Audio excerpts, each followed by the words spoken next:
All right, everyone, welcome back to another episode of Noble with Noble. This is episode 23, the Michael Jordan episode, and I don't know. I'm excited. I think every episode just like gets better and better, and if you're liking it, you can watch, like us, subscribe on YouTube, Spotify, Apple Music, whatever.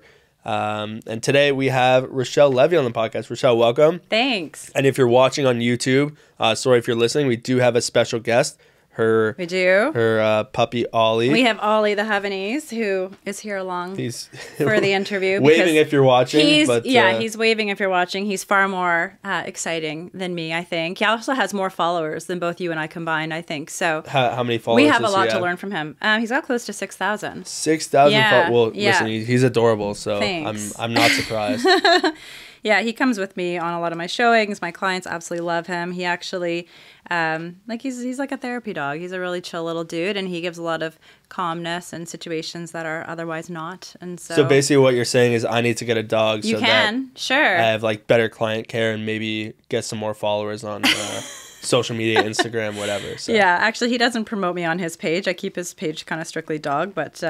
it's his page, so he can do what he wants. So he actually has his own like tone of manner, like the way I write for him on his page. Yeah, he's kind of cranky and funny and moody, and so yeah, that's great. He's the best. So I guess tell us a little bit about yourself, because you're new into residential real estate. You were in commercial real estate before. Yeah, I'm not really new into. I wouldn't consider myself so new anymore. So tell us your story. Tell us where you started. I started off in marketing and advertising since the dawn of time, since I graduated from university, and owned a very successful advertising agency.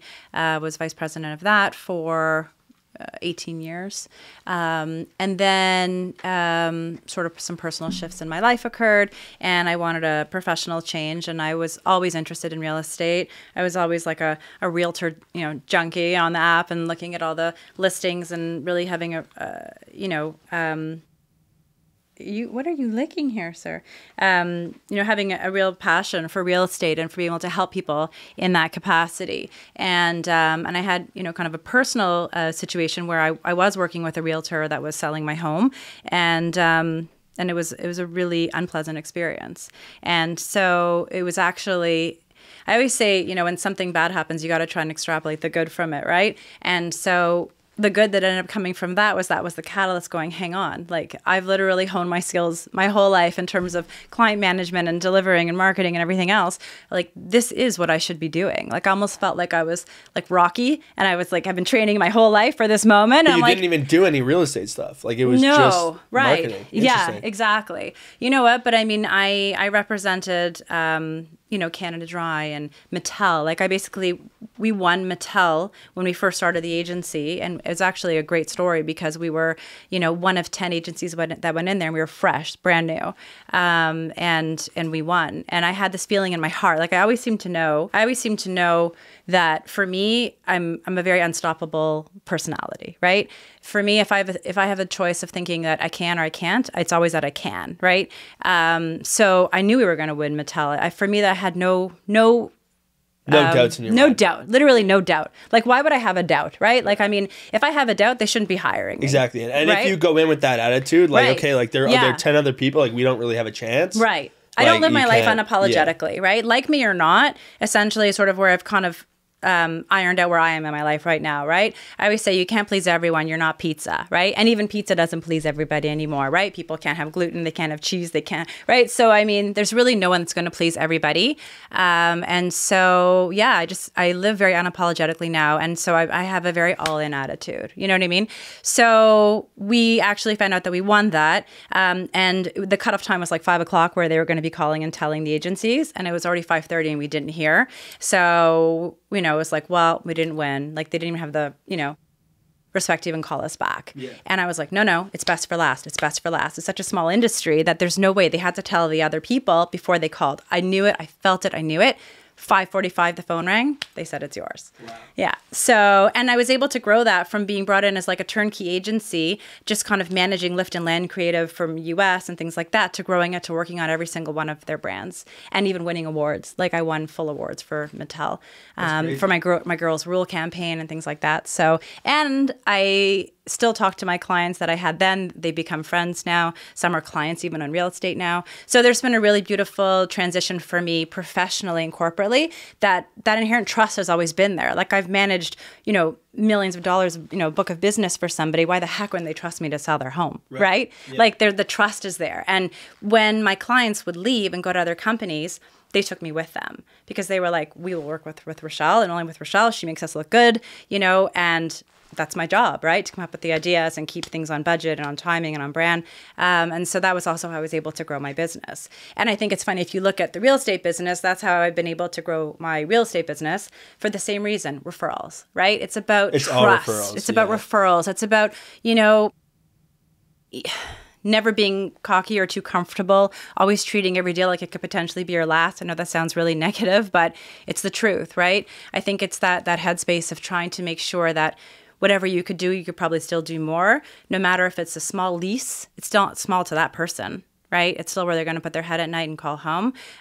Whether it's a corporate deal, whether it's buying a full building, or whether it's renting out a space in a building for somebody's business, whether it's a condo, whether it's a townhouse, a home, or a $10 million mansion. It doesn't matter. It's still that person and where they're going to either call home or their place of work, and they're trusting you to get that done. Yeah, because I'm the same mentality. Like even going into this business, even like from the first day, I've said it before and I'll say it again, you treat everyone the exact same. Like someone who's doing that $2,000 lease a month is, could be a potential buyer in the future. Yeah. And if they see through you, say, hey, they're treating me just like whatever, like they're only going to make a little bit of money off of me. Like that's not the attitude. You have to go in treating them the exact same as a $10 million buyer because it doesn't matter. And you never know where they're going to be in, 5, 10, 15 years. They could be that $10 million buyer. And if you don't leave a good first impression, they're not going to come back to you. It's not even where they're going to be, truthfully, because even if they're exactly where they are and,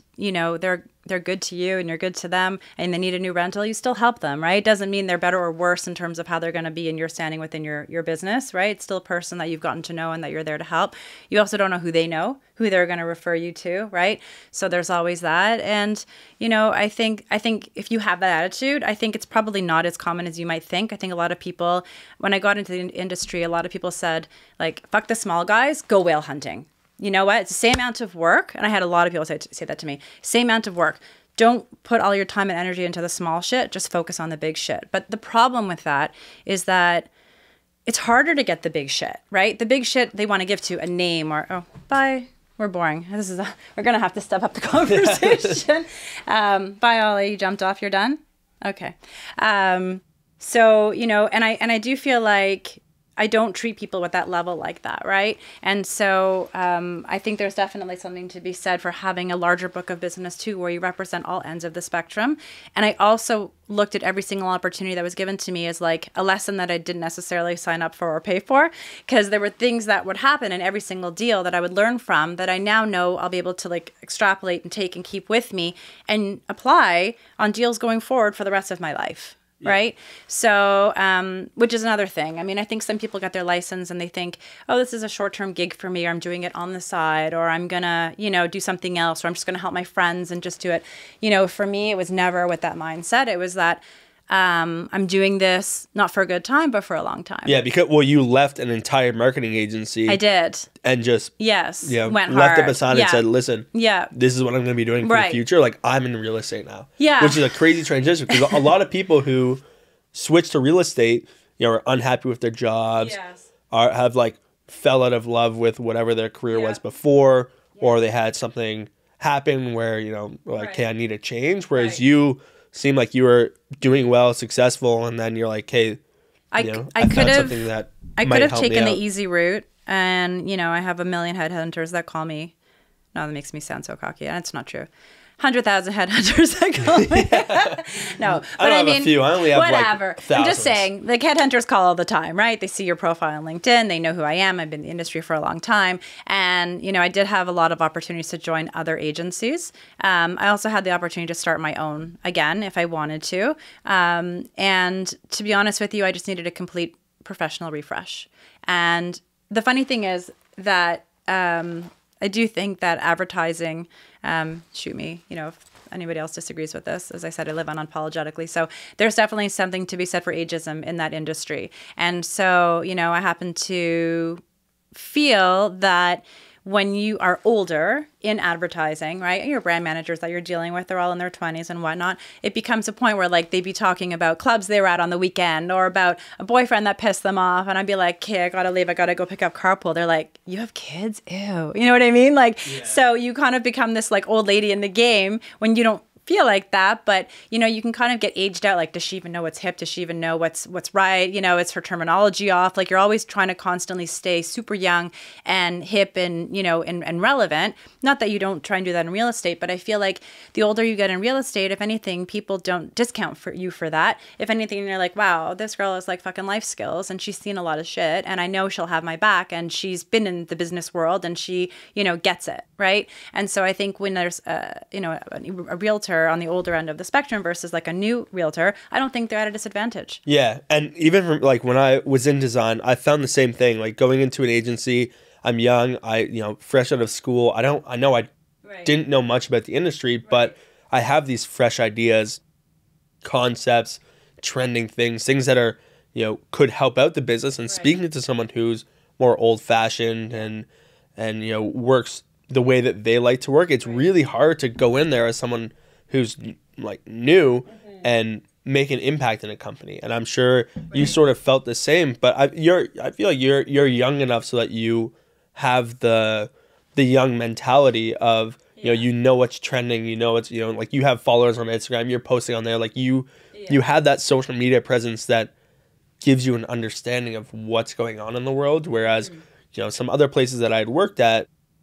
you know, I try and give a suggestion like, hey, this is what I think can make our company more efficient. Right. And they're like, you're too young. Like, you don't know what you're talking about. Like, this is the way that we run it. Right. And that's it. It could be, but I mean, some of the suggestions that we had from younger staff, some of the older staff would mock them, right? Like, we did ask them what they wanted, and the feedback was like, you know, we want someone to walk around and remind us to drink water because we're not hydrated enough. You know, we want help with the local gym. We don't want you to buy us a gym membership. We just want help with it because we don't want to just take it. That would just be, we want to be able to have the pride of being able to do it. We just want you to negotiate a discount for us. You know, we want more plants in the office. And so, but we don't want to have the pressure of taking care of it or them dying. So we want you to hire a professional service that will come and water the plants, right? These are things I never on my own would ever suggest, think of, or expect from my boss, right? So it is important to go to the younger employees and staff and find out what's important to them and to be open to that, right? So, you know, someone could have been like, fuck you, like, we're not spending money on plants and set your own timer for your water. If you're hydrated or not, it's not my business, right? But if those are things that matter to your staff, I think that that's important, that people need to take that into consideration, right? Just like when you're dealing with your clients, right? I mean, there's certain things on their wish list that you might think are silly, but they're really important to them. So you make it really important to you. You have to, right? So, and every time somebody calls you, client-wise, whether it's in real estate, advertising, really anywhere, I always have the mindset that, like, I feel honored that they're calling me because I know that not only could they call 100 other people that are like me, you know, they also have another 100 of me also calling them, pursuing them, right? Yeah. So I never, ever took for granted any client relationship that I have, any client care, any client management at all, ever. And as a matter of fact, like some of my staff, if we had clients who were challenging, which happens, of course, you know, they'd answer the phone like with their eyes rolling and I'd be like, no. Never, ever do that. Well, but it's on the phone. They can't see, but they can feel. They can tell, yeah. Even they can sense and they can feel, right? Yeah. And until you're a true business owner and you know what it takes to keep the lights on and to really, you know, make sure everybody's paid and have that added pressure, you know, you're not so cavalier. You know? Do you think that helped you? Yes. In, like, moving into real estate, that yes. you set yourself at a level of expectation of, like, this is, yes. you know, this is, you hold yourself to that higher standard. Always. But when you start, it's I feel like it's difficult to get into real estate. I don't know how easy it was for you because you had all this you know, experience and connections. And that's such a good segue. So when I was deciding between residential and commercial, I didn't really know the variances too much. But in my mind and what I had, you know, learned in school and from talking to people, I thought, given that I've been in business my whole life, I'm an extremely professional, pragmatic person.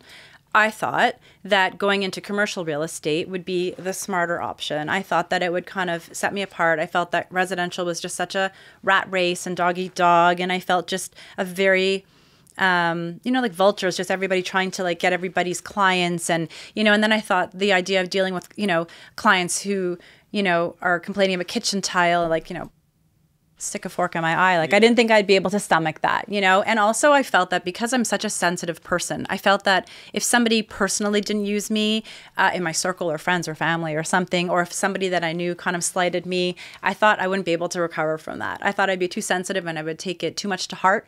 So I thought I'm going to just stick it to being in commercial. Yeah, because commercial, it's pragmatic, it's logical, it's dealing with businesses that I've been doing my whole life, and the emotions should be out of it. And then I'm working in an actual brokerage that's got, like desks and people, and I'm not, with the option of being from home or not from home. And it's Monday to Friday. I won't be at, writing offers at midnight. It just sort of seemed like a better type of a situation. Yeah, the structure is very similar to a normal 9-to-5 job, which it is. And you're still sort of doing, like you're doing real estate, but you're not. Right. Yeah, like you're saying, it's not as crazy as doing stuff on the weekends. So I just thought that would be a great fit. And why not? And I know businesses and being able to help a business, like even just you and I before we started the podcast, like it's just in my nature to just try and spit out 1,000 ways when I meet someone of how they can grow their business, make money, and make things better. I love doing it. It's just in my nature. It's who I am. So I thought this will be perfect for me. So I went on the journey of basically applying to all of the main commercial brokerages, and I was slammed down left, right, and center. People had a really hard time with me. They didn't know where to place me, right? So they were kind of like, and it's funny, I won't name any names, it doesn't matter, but I was told, why now? Like, why at this age? Why not just stay in advertising? Why would you want to make this change now? Like, I think there was this perception that you have a lady coming at you with all this professional experience. She's not going to be moldable. She's not going to be shapeable. She's not going to conform. She's going to be difficult to manage. All those things may be true about me. Maybe they weren't wrong. But the experience and the depth and breadth of my knowledge of the corporate world and what clients want and service and management and professionalism, to me, I felt set me apart from a candidate that was like, fresh out of high school or something else that was moldable, right? So what's the difference between going into commercial and residential when applying to a brokerage? Oh, it's drastically different. And as a matter of fact, at that time, so this was in 2019 when I got my license, they were letting go a lot of commercial brokers. So for them to take me on when they're letting go, people that have been there for a long time, it was a tricky time to get into it. But you have to go, you have to interview, you sit there in the waiting room, they call you in, they look at your resume, they talk to you, they have to see if there's a team that needs your help, right? When you're starting off in commercial, it's not like residential where you can just like slide under someone's wing and just go and learn and do it. You have to really have a team that's willing to support you and to do that. And so when, you look at all those factors that I was saying about me, I think when a lot of teams just looked at me on paper, even though the interview process went amazing, they were kind of like, yeah, but if we had like a 20-year-old guy come on in, with no kids, no responsibilities, whatever, it's just an easier fit. Like one of the presidents said to me, why don't you just like stay home and do yoga and bake cookies? Like this is your time now in your life to relax. Like what are you even thinking of even embarking on this? This is a really hard business. This is going to be gut-wrenching. This is going to tear you apart. This is just not what you should be doing at this stage in your life. And I was like, respectfully, who the fuck are you to tell me that? Yeah, honestly. And like you said before, you have to treat everybody with respect. He was nice, but his delivery of his information was not nice. And it was not respected and it was not appreciated. And so eventually I ended up going to the brokerage where the guy was like, all right. And he had actually got us our business space at the agency. And he was like, all right, fine. Come on in. We'll find a spot for you. And I was like, okay. But I got a really nice corner desk and they were all very nice to me. It was fine. They gave me an account of a client who, they were kind of like, he's Jewish, she's Jewish. Let's put them together. Like it was a very interesting kind of a dynamic. And actually, the funny thing is that building that they put me on as my account to assist and manage, right? I've now been awarded the entire building to myself. That's crazy. So, and I'm actually, the signage just got printed and I'm putting it up on the building this week. Oh, really? So the building that I was basically brought in to, you know, help out on and to learn on is now my name is the only name on the outside, and I represent every lease that's going on in the building. That's amazing. So there's no boring days in real estate. If you go, all my clients know, whenever you go on showings with me, I think I say that every single showing because something crazy always happens. Always. I was at a showing with a client, and actually she was someone that I worked with in the advertising world. Adore her. We literally went to go open the door and the doorknob fell off in my hand. Like in my hand. And we're like, how the fuck does this happen? Like the craziest shit has happened to me. Tell me your craziest story. Yeah, so like the day that you and I were chatting about the podcast, I'm like, hey, Rye, I have to get back to you on this. I'm with a client and I just walked into the house and there is a guy naked, sleeping in the bed, should not be there, should not have had access to this property, and snoring. And I was like, sir, hello, sir, wake up. And the guy was not moving and the client screamed and ran out. Okay. It was crazy. There's just been the craziest things that have happened to me. You know, I've had situations where, like this is all residential, by the way. Commercial, really crazy things don't happen. Commercial. Oh, wait, should we wrap up the commercial piece? It's more, we can wrap up Yeah, let's just finish that because otherwise with my ADD, we're going to just be like all over the place. So join that brokerage. Okay. Are you laughing at me? Sorry, it's true. Joined that brokerage. That was December 2019 when I joined. Remember, COVID started March 13th, 2020. Yeah. So to join commercial and specializing in retail and office at the start of COVID, worst fucking move could ever. Like you literally couldn't pick an axis of like perfect storm of do not enter and do not enter, right? So it was really bad. Really bad. And even now it's slowly starting to come back, but there are a lot of people who are giving up their office space. It was just bad. And truthfully, I wasn't challenged. I wasn't motivated. There wasn't this camaraderie that I thought it was. The pragmatic headspace and logicalness of dealing with professional clients in a corporate capacity was actually not at all what I thought it was going to be. They're actually highly emotional, highly defensive, highly protective. You know, there's things where I'm trying to negotiate, you know, net rent, and we're talking about a variance of $1 per square foot, right? If you do like the math and you amortize that over the cost of your lease, the cost of their term, you're talking about like peanuts, right? They think they're being like personally victimized by the landlord or by whomever, right? And they take it out on the realtor, right? And it's like, this is the art of negotiation. They want this, you want this. We're going to make it, we're going to find something that's a solution for the both of us, right? But they're like, don't they know who I am? Don't they know that me being in their place is going to be, you know, it's going to bring them business. They should be honored to have me. There was this whole added level of complexity to commercial that I never expected to happen. It was crazy, right? Like to the point, like even on a commercial deal that I was working on now, I'm in the negotiations with, and I called the guy and he answers like this, what's up? And I'm like, Kate, you're not my bra. Like, I know you're mad at me, but it's not about me, right? Yeah. The client is asking for this. It's $1 more. If you can't come up, I have 4 other offers that are coming up $2 more. Like at the end of the day, it's business, right? So, but there is the emotional play that I really wasn't expecting. It's interesting. Yeah, so it was good learning for me. Because commercial deals could take months to go through. Yeah, you and I were chatting about that when I popped into the office and we were chatting about that, right? So some can go on ad nauseum. And honestly, when you look at what you make as the realtor from that perspective, it's probably not even worth your time. You know, I know we just finished saying everything is worth our time, but some things you do have to manage properly, right? And I think that, I mean, it's like literally 4 million thoughts just came into my head at once. I think that it's a fine line between actually, I'm going to talk about something completely different just really quickly. This is one of the things I was thinking about in the car yesterday that I wanted to mention. I wanted to talk about how people will treat you as you allow them to treat you. And I think that when you first start off in real estate, you're so hungry and eager and motivated that you'll honestly take abuse from people. And I would say it's abuse that I did receive from some clients, because you're like, this is what it takes. I'm a warrior. I got my stripes on. I'm going to take it. I'm going to do it, you know, and I got it and I'm a strong person and I can handle this. And I've had some really shitty situations where I'm kind of like, wow, what is this? You know what I mean? And that, you know, I think that it's important to set boundaries, to know what works for you and what doesn't. And I think even in the shittiest fucking situations, you have to be thankful for them. Not just in real estate, but I think in everything in life. Oh, social media we didn't touch on. We can touch on social media. We have 2 minutes to talk about that. Yeah, we got 2 minutes. So I was just going to say that in the beginning, it's funny because Catherine would always. So my daughter has an Instagram account, and I've helped her grow that over the years. I mean, she manages it herself, and now that she's a big girl and everything, you know. But she still does ask me for my opinion, and every time there's a sponsorship and stuff, we review it together. So I'm no stranger to the social media landscape and growing it that way. But when it came time to talking about myself, it's felt so extra personal and so scary to me that in the beginning I was like, well, if I'm going to make it, I have to just put myself out there and fucking just go for it, right? I have to just go for it.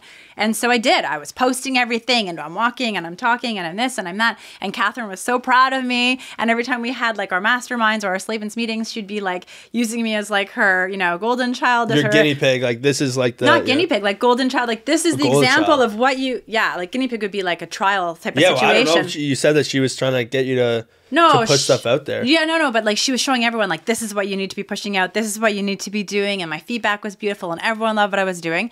And then suddenly, I don't know what happened to me. It was at the time when there was a lot of anti-Jewish comments and things like that. And I was starting to get some of that because my account is public.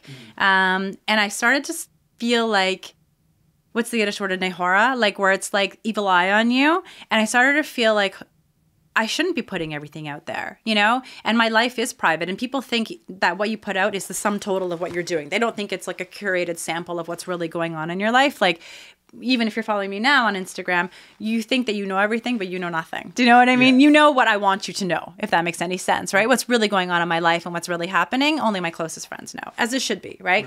But it just felt like this very vulnerable space where it almost felt too much. And I was getting teased at home. And that was really hard for me, And I started to feel like even posting my real estate transactions felt like braggy and weird and a bit of an evil eye. And I started realizing that actually the business I was getting were all from referrals and they weren't really coming from Instagram. So why the fuck was I putting myself out in such a vulnerable state when it wasn't really helping my business at all? You know what I mean? There was no reason for it. So I literally stopped posting and I went dry. Dry. And it became this like anxiety that I got where I couldn't even post. I would like, when I would post something in a story, my hands were shaking. It literally became like this fear, which is weird for someone that started off as the poster child. When you started. The pendulum swung the other way for me. Yeah. And it just became so personal and so much, I couldn't do it. I literally couldn't bring myself to do it. And I started to feel like privacy is power. And I don't need people to know what the fuck I'm doing, what makeup I'm wearing, where I'm eating, where I'm traveling, my business is my own, my real estate business, what I'm selling. I don't need people to be like, oh, she's doing, look how well you see, oh, she's taking off. I felt like people just genuinely weren't happy for other people. That was sort of how I felt. And then, I don't know.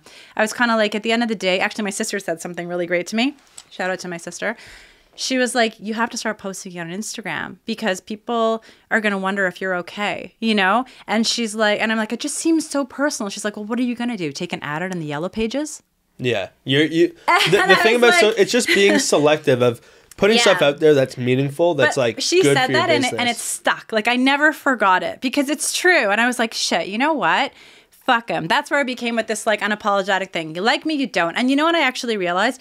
If you don't like my brand or my flavor or my essence or my comments or my awful humor, you're not going to probably want to work with me either. No, exactly. That's the truth, right? Yeah. And as I said, you're not going to please everybody, right? We're not pizza. And even pizza doesn't please everybody anymore, right? So I was like, you know what? Fuck it. I'm just going for it. And I remember having so many conversations with Darren about it being like, it's become such a fear. He's like, you just got to do it. You just got to do it. You just got to do it. And I'm like, I'm just going to do it, And then it was funny. My following started to increase again, right? The numbers started to go up again. And I said to Reese, I was like, oh my God, like people actually like, it's like, I was shocked that people actually liked what I was putting out. And Reese said to me, which is another great thing that I'll never forget. She goes, there's always going to be another fellow like you. And so that resonated, extra hard for me because that then goes back to the fact that your brand and what you're putting out and your flavor, right? If someone likes it, they're going to want to work with you. And if you've put them off on Instagram because for whatever reason you remind them of something, fuck them. You don't need them. There's going to be other people that are going to want to work with you and want to recommend you and appreciate you for you, right? Yeah. So I think... So what's your key to Instagram success? And now you wouldn't know if you follow me because now I'm posting everything. Yeah. So it's like telling me I can't spend a lot on clothes. It's like either you tell me I'm on a spending freeze or I can buy what I want. Like I have a hard time with, easy. So, okay. So I would say that it would be, just going for it. And it's literally what Darren would say is you just got to go for it. And he's like, it's fun. I'm like, doesn't feel fun to me. It feels awful and it feels scary and it feels judgy and it feels awful. Like it felt awful. And I just kind of got away from that feeling. And I'm like, again, I have two choices, right? It's like when I joined Slavin. So when I joined, it was just before the Christmas party. And so,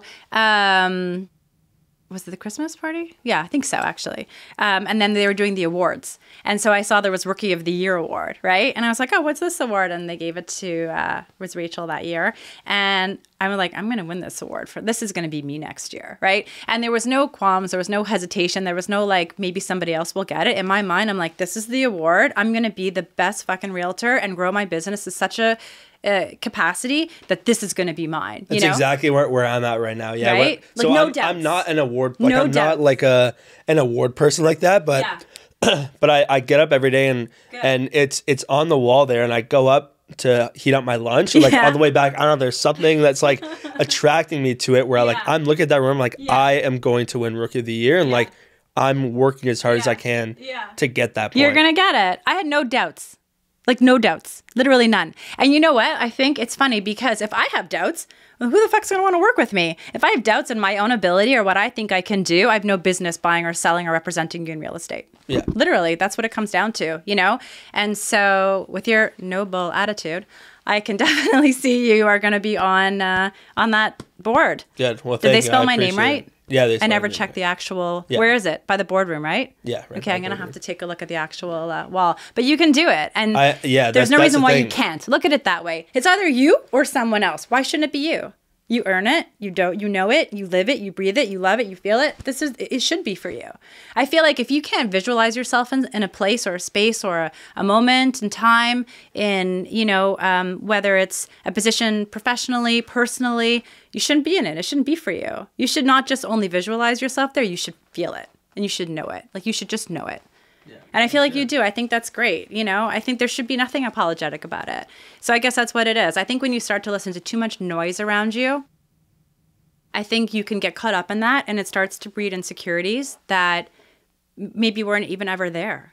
And that's scary. It's scary that we have a landscape in social media that exists that can, not just for you and I, like we are fully formed adults, right? Imagine the impact that it has on the young kids in their formative years, looking and comparing, their looks, their body, with other people's lives, what they're doing. Like, imagine us as fully formed, capable, highly functioning adults, right? And still having it affect us, right? Imagine if you don't have all that wherewithal. Imagine if you don't have that foresight or that maturity or that knowledge or that ability to recognize what is like an innate fear or what is something that's actually now turning into your psyche and making you who you are because it's bred insecurities that you wouldn't have already had. That's scary. It is, yeah, and that's what social media's been. Right? Right, and that's like, I think the most humbling thing that you can do is just, either take a break for a little bit, but also speak to your friends, speak to your family, and, make sure that they're supporting you as much as possible. Yeah. And, having and being friends with people who want to support you and don't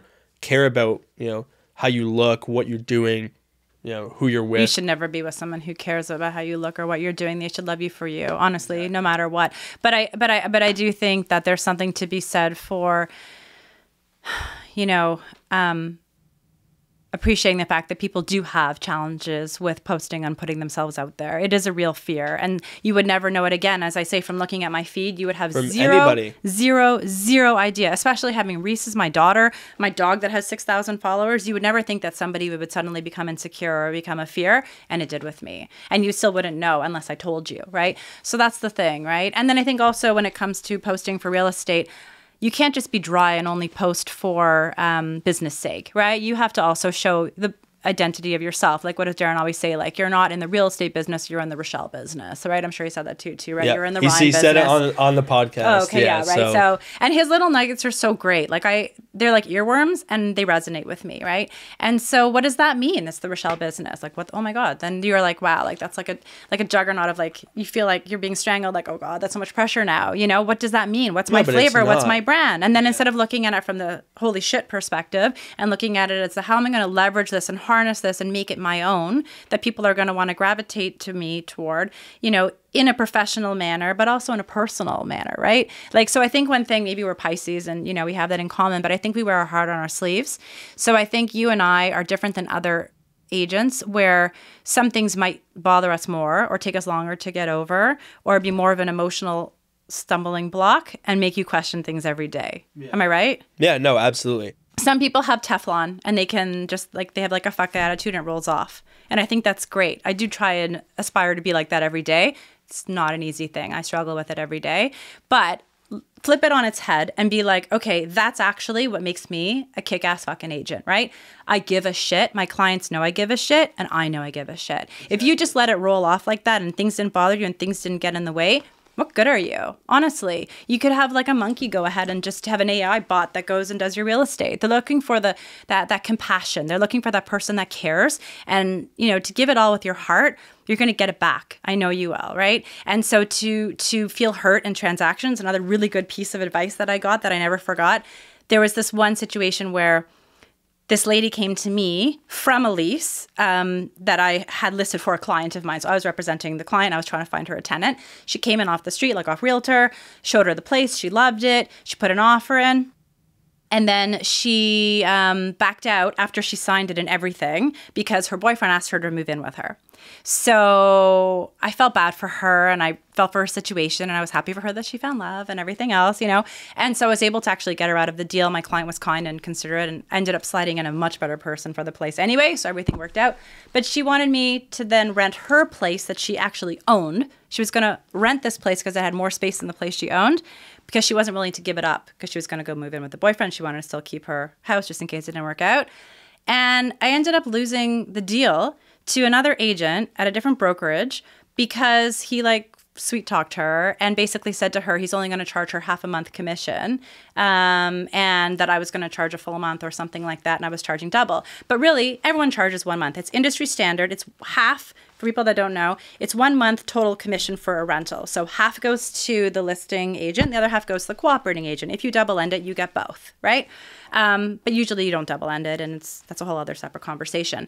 But he billed it as he only takes half. But he didn't properly explain it to her. So she actually called me and she was like, sorry, you actually charged double the industry standard from what I was told by the other agent. And I'm disgusted that that's what you would charge me. And I was like, he's charging you 1 month. Yeah. It's the same math. It's 1 month. It's split. Just twisted the words. Yeah. Right. Okay. So, which is sneaky. And actually it's funny because I don't normally ever come up against that kind of thing, right? Normally I find all the agents, one has been nicer than the next. One has been more professional than the next.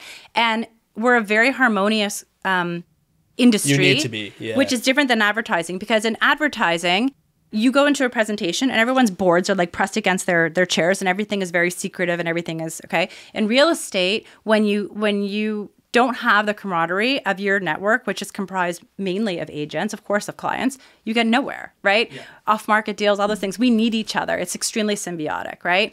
So that's one of the only weird stories that I had where I was kind of fucked over by another agent. Aside from that, fine. Whatever, you're good. You're fine. You're I'm just doing saying, well. like, you wanted a story of that. Like, that's something that's, you know, but someone said to me, unless you're getting fucked over or burned, means you're not in the game. Right? So look at it that way. So when things happen and shit goes south and you don't know what to do, look at it from the positive and say, okay, well, at least I'm in the game. You know what? I'm getting hurt and I'm going to find another deal and another client and things are going to happen. It's just a roadblock. And if I wasn't feeling hurt, I mean, it means I'm not doing business and I'm not busy. I'm not in the game. Yeah. So this is the game. Good.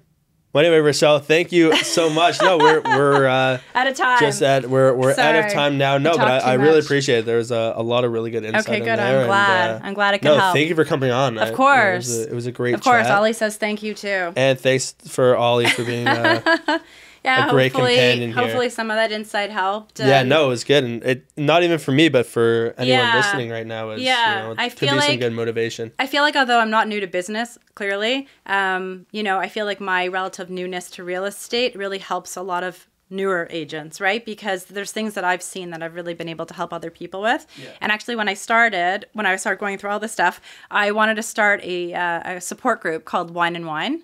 Okay. Like WHINE and Yeah, WINE, because I'm so, smart like that. And anyway, play on words. But anyway, I still think it's something maybe we should talk to Darren about for Slavens, and do a Wine and Wine, because I think that, like, do you follow on Instagram, like, Actually Agents and all of those guys? Some, yeah.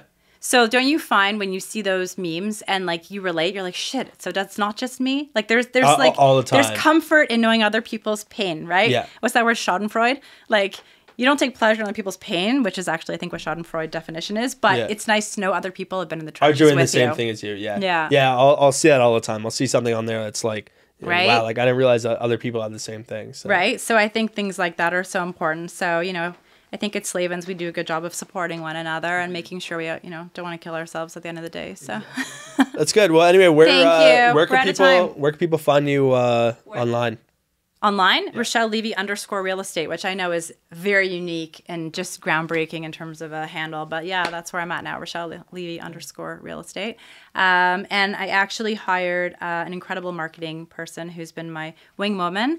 And actually, she gave me a lot of the wind under my sails and the confidence to post what I'm posting. Because actually having somebody look at what I'm doing and going, this is good, keep going, or less of that, for me, has been a beautiful litmus. And honestly, her voice and what she thinks has really meant a lot to me. And I suddenly don't feel so alone. That's great. So she's going to be developing my other channels, like YouTube we're going to be starting. I don't even have a Snapchat account. So people don't do Snapchat anymore. It's not Snapchat. What the hell? TikTok? TikTok. That's what it is, TikTok. TikTok. I don't have a TikTok account. Sorry. So I need to start doing TikToks. I do Reels, but I don't do TikToks. And she's like, we got to get you on TikTok. You just post the Reels on Basically, TikTok. I only do Instagram. Oh, and LinkedIn for business. But I don't even populate my LinkedIn. She's like, we got to get your LinkedIn. So thank God for her, she's actually going to now be helping me.